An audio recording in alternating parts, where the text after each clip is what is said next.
గుంటూరు జిల్లా ప్రత్తిపాడు నియోజకవర్గం కాకునూరు మండలం బోడిపాలెం గ్రామానికి తాగునీటి సరఫరా శంకుస్థాపన కార్యక్రమానికి ఎమ్మెల్యే రామాంజనేయులు హాజరయ్యారు.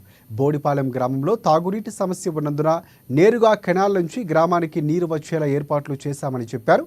అలాగే రోడ్లు నిర్మాణాత్మకంగా చేపడతామని, జన్మభూమి కమిటీ 2 ద్వారా బోడిపాలెం గ్రామంలో పలు అభివృద్ధి కార్యక్రమాలు చేపట్టామన్నారు. ఈ కార్యక్రమానికి కాకుమను టీడీపీ అధ్యక్షులు నువ్వుల సునీల్ చౌదరి, నక్క అగస్తీన్ బాబు, పూర్ణయ్య, మండల స్థాయి అధికారులు, పార్టీ నాయకులు, కార్యకర్తలు పాల్గొన్నారు.